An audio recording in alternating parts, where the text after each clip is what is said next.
In the beginning of the episode we hear Hiraku's voice as he says that trouble always arrives without warning. Then we see him staring up at the floating castle. In the next scene, Tia tells him that it's heading toward them, so she's been keeping an eye on it because she doesn't know whether anyone lives inside it or not.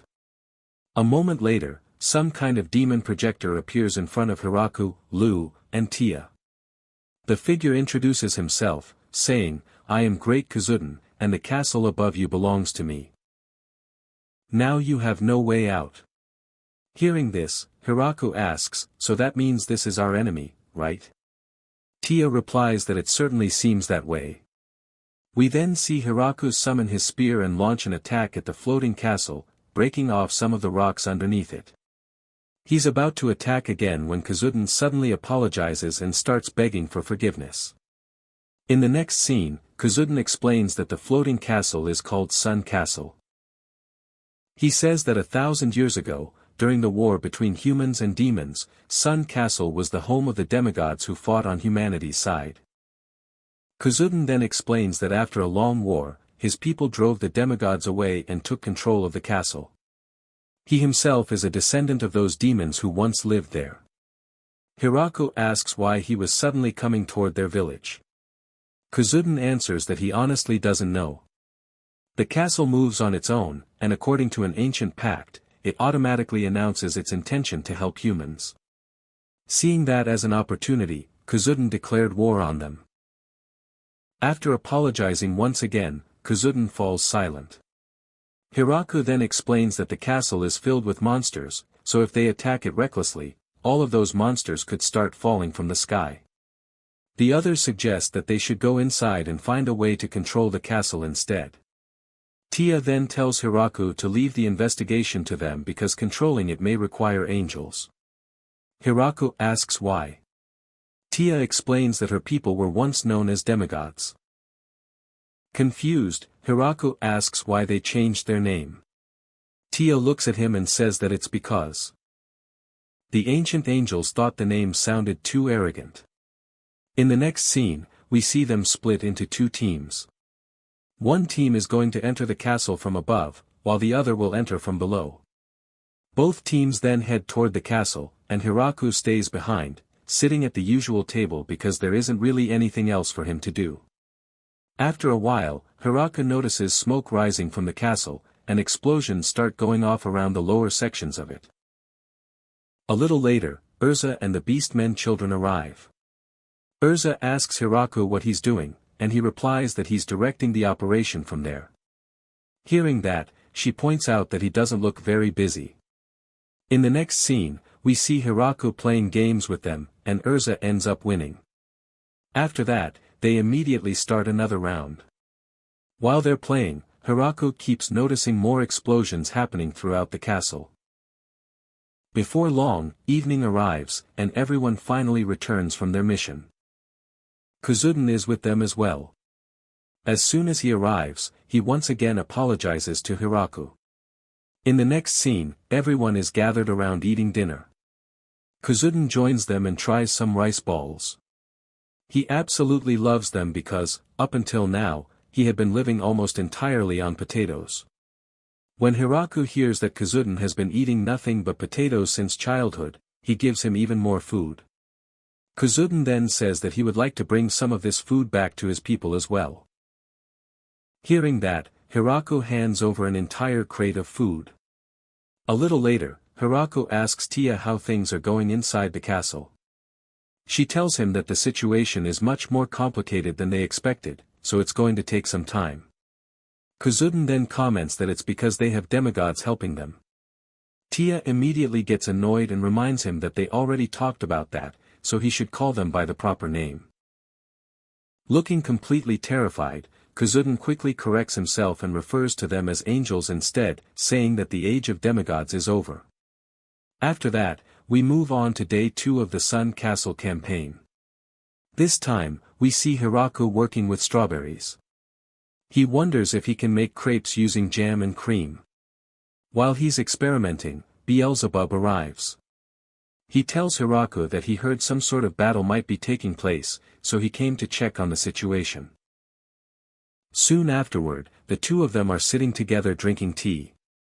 Beelzebub enjoys it a lot, especially because Hiraku mixed some strawberry jam into it. Then Hiraku asks him whether the castle belongs to the demon kingdom. Beelzebub tells him that it doesn't, but the people there are still their enemies. He goes on to explain that there are many demons living outside the demon kingdom as well. After that, we see Beelzebub leaving, and he takes that jam with him. In the next scene, Hakuren and Lasti signal to Hiraku. Hakuren points toward a specific location and tells him to attack there. Hiraku immediately throws his spear at that spot, and a section of the structure supporting the castle is destroyed. A little later, Hakuren comes down to pick Hiraku up. We then see him riding on her back as they head toward the castle. As soon as he gets close, Hiraku notices that the air feels different. He figures that some kind of magic is probably being used to control the air around the castle and keep it floating in the sky. When he finally arrives, the place looks like an old abandoned structure. He makes his way to the entrance plaza, where there is a large lobby. There, Hiraku spots two demons. The moment they notice him, they suddenly start acting. A small demon girl is desperately trying to protect a monster she keeps as a pet, while a larger demon insists that they can't continue living with a monster. Seeing this, Hiraku tells them that it's fine and agrees to let the little girl keep the monster as her pet. Hearing that, she becomes very happy. Hiraku then realizes that they are probably scared to talk to him because everyone has been destroying the monsters throughout the castle. A little later, Kazudin arrives and asks Hiraku to follow him to the throne room. In the next scene, we see them inside the throne room. At the center of the room is a crystal. Kazudin tells Hiraku that he is now their new king. Hiraku is surprised to discover that the crystal can actually talk. Kazudin explains that it is basically a spirit responsible for controlling the castle. Hiraku asks Kazudin why he can't simply tell the spirit what to do himself. Kazudin explains that before the spirit accepts any orders, it first has to recognize someone as its leader. Hiraku then asks the crystal for its name. The crystal replies that the person asking should introduce themselves first. So Hiraku tells the crystal his own name. After hearing it, the crystal responds by saying that. The crystal then introduces itself by saying, "I am the Sun Castle." Hiraku asks if it can allow the angels to take control of the castle. The crystal looks at them and replies that he has demigods with him as well. The moment Tia and Gran Maria hear that, they both punch the crystal and immediately correct it, saying that they are angels and that demigods no longer exist. After seeing their reaction, the crystal finally acknowledges them as angels. It then evaluates everyone present. The crystal concludes that Hiraku and the others are incredibly strong, dangerous, and terrifying, while Kazudin is much weaker and far safer. Because of that, it chooses Kazudin as the new king and immediately completes the registration process so that the decision cannot be changed afterward. In the next scene, Sun Castle explains to Hiraku that whenever dragons gather together with the Dragon Maiden, an ancient pact allows the castle to lend its power to them. Hiraku then asks whether that pact is still active. The castle replies that it is no longer necessary and can now be abandoned. That means the castle will no longer continue heading toward their village. After that, everyone begins exploring the castle. While looking around, Hiraku comments that the castle is enormous, but the farmland inside it is not very good. He also explains that the demons live in only one section of the castle, and because of their difficult living conditions, they have become very weak. Hiraku tells Kazudin that he will ask Lasti and Hakuren to send food supplies to the castle. A little later, some dream demons appear. These demons survive by feeding on the love found within the dreams of other demons. As they continue exploring, Hiraku asks about all the structures spread throughout the castle. Lasti explains that there are many buildings there, almost like a complete city or town. Hakuren then points out a broken fountain as well as several dried-up ponds. Hiraku goes on to explain that in the past, the demons used monster eggs to defend the castle and launch attacks against their enemies. However, Lasti and her group ended up defeating all of those monsters. While exploring, Hiraku starts wondering how the castle is actually able to float in the sky. He figures that there must be something underneath it that's responsible for keeping it airborne. Later, we see Hiraku, Lu, and Tia arrive at what appears to be a dead end. Something about the place feels strange to Hiraku. As he looks around, he notices a vase sitting there, and it immediately catches his attention because it seems very unusual. Then Hiraku moves the vase slightly, and a hidden doorway to a secret room opens. He enters the room and finds several books inside. Other than that, it appears to be a very simple room. While looking around, Hiraku notices another vase.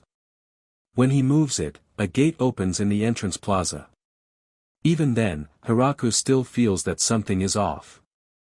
He wonders why anyone would use the same mechanism repeatedly when it would be so easy for someone to figure it out.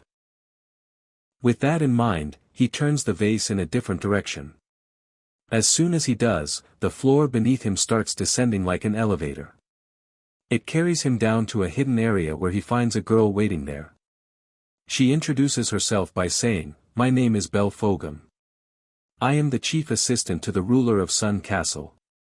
You can think of me as the person in charge of the castle." Hiraku asks her about the crystal in the throne room that calls itself Sun Castle. Belle explains that the crystal is only a substitute.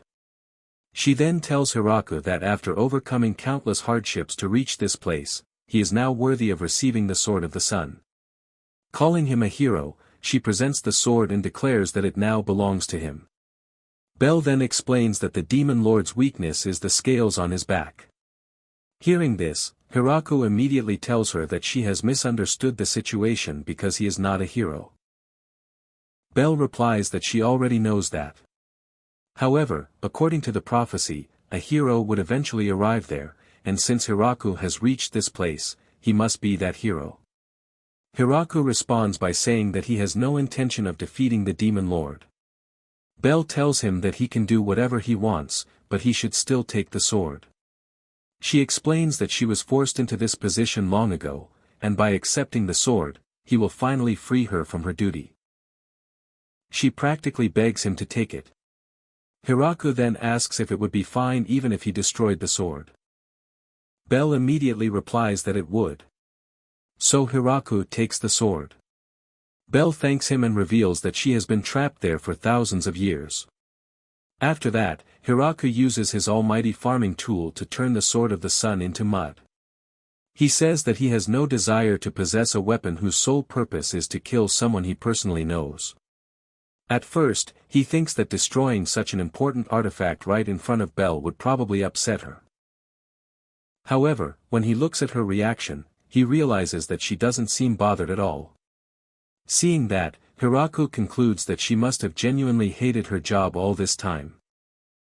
That's it for today. Like and subscribe for more. See you in the next one.